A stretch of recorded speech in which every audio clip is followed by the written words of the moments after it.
Well, it's been interesting. 7 days. Do we count the first day? It feels like 100 days of this Florida State football season, 2019.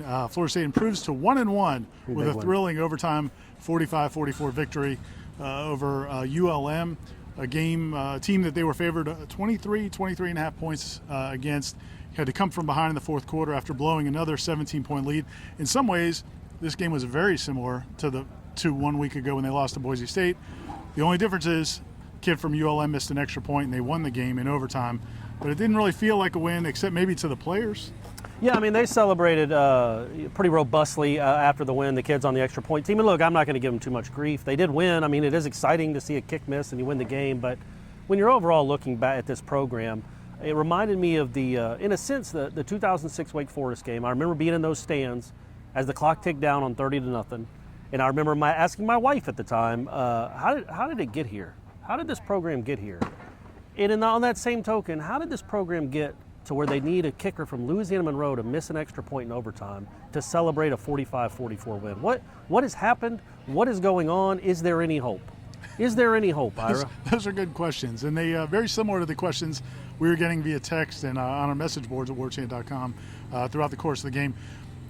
You know, it's one of those games where defensively they tried some different things. I mean, they did from a week ago. You know, they ran that new 3-4 defense last week, which they've been working on all offseason, and it was a disaster. They gave up over 600 yards of offense. This week, a team that scored 14 the Friday next time night. out. Yeah. In Boise State. This time they changed things. They went a lot more 4-3, which was the base defense last year. They also, it seemed like, brought more pressure on third downs than they did a week ago. Harlan Barnett, who was down on the field last week calling plays, went back up to the coach's box. So they tried some different things. He was watching the A&M Clemson game, though. That was the only bad thing. He wasn't actually watching but the results were very similar. I mean, not quite as many yards, not quite as bad of a performance on third down. But at the end of the day, I think ULM scored, on 4 of their last 5 possessions. Well, in overtime, they scored in 3 plays. So it was 5 of 6, really. Yeah, and I really thought ULM made the right decision not going for 2 on either the touchdown the first time when they scored, because really, if you were handicapping the game at that point, you thought there was a better chance of ULM scoring every time they got the ball than Florida State. On the other side of the ball, Florida State's offense, again, just like last week, gets off to a great start, scores 3 touchdowns in the first quarter. We did 3 for 3. Their first 3 drives were touchdowns. Just like last week. And then again, just completely goes in the tank for a long time. The only difference this time was Cam Akers was Cam Akers. And, they fall behind late in the game by 4 points, by 3 points. By 4 points. They fall behind late by 4 points. Squander a 17-point this is our trial run. We're going to reshoot this. Man, I don't have the memory of Corey Clark, though. You're a young whippersnapper. You remember everything. I do not. Except I spelled Brendan Gant, which you had wrong in the game. Come on, man. We don't need to take shots. Anyway, they go up by 4. They go up by 3. Or excuse me, ULM went up by 4. Florida State comes back and goes up by 3 on the Cam Akers 40-something yard catch and run, 44-yard catch and run. Cam Akers, I feel like it's going to be lost in this game because of all the disappointment, but Cam Akers was unbelievable. Yeah. I mean, almost 200 yards rushing, 2 rushing touchdowns, 50-something yards receiving, and a receiving touchdown. Really kind of willed them to victory. Yeah, because nobody else was going to. And even then, he willed them to a tie in overtime, except the kid missed the extra point. So, again, it's hard for me to, it's hard to even look at specific things in this game or talk about the offense because, the offense was, it scored 45 points. And it did get on track in the fourth quarter to a certain extent. But it's more big picture with this. Anytime something goes wrong with this team, it's 24-7. You're cruising. And somehow you just throw a pick 6 because the kid runs the wrong route. It's just that attention to detail because you think you're better than, and you are better than this team. And it's been a constant, it's been a constant with this program now for about 2.5 years. And they don't know how to win. They not even know how to win. They don't know how to handle being up. They don't know how to handle being down.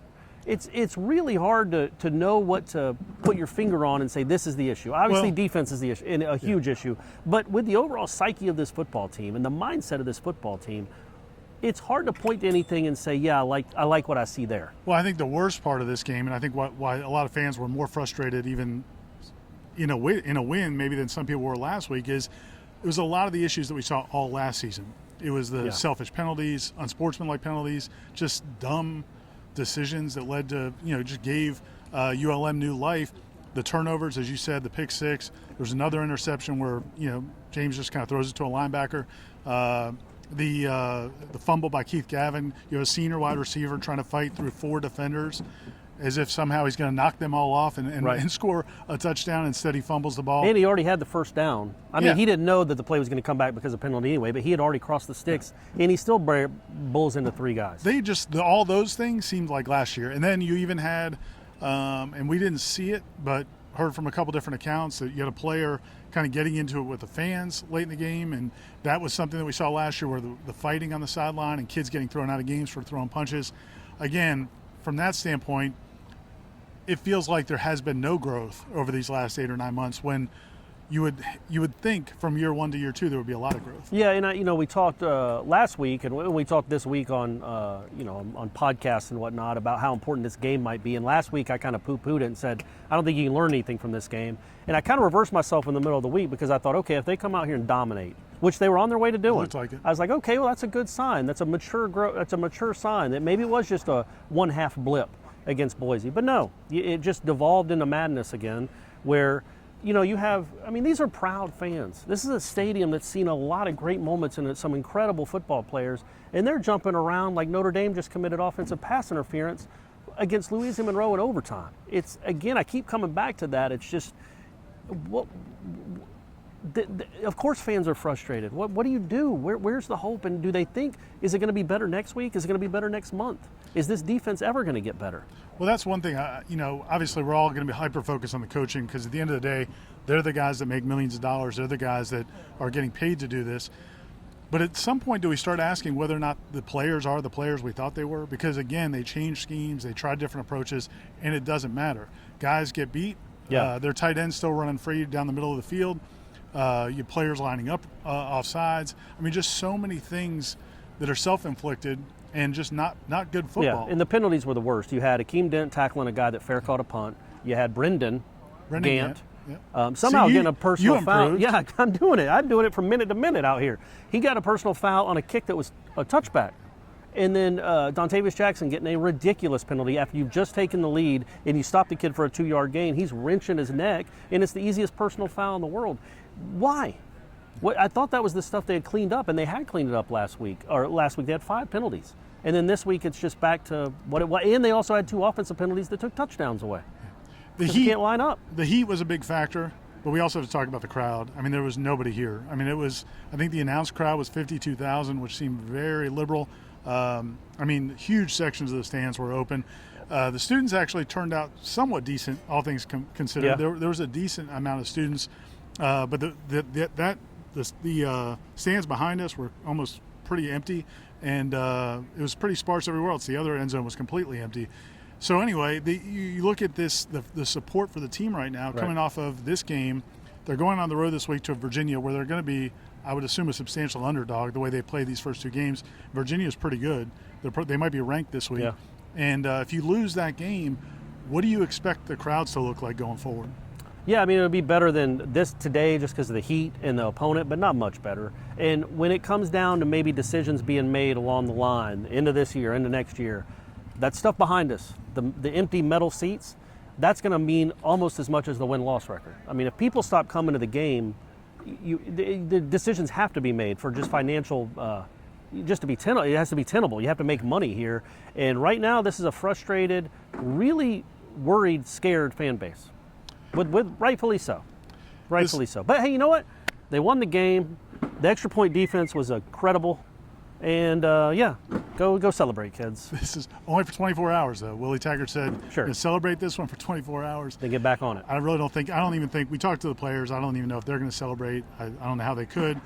This is a huge week for the Florida State football program, though. If you are a Seminole and you care about what's going to go on going forward, this is a huge week because, again, they have a big game this week against Virginia. If somehow they can take something from this game, the fact that they did come back and not fold, maybe do something miraculous at Virginia and play well. Where are we? Where you got to do something miraculous to play well against Virginia. You didn't say win, just play well and keep it close. Show something, make a competitive game. Let's do it, against the mighty Cavaliers.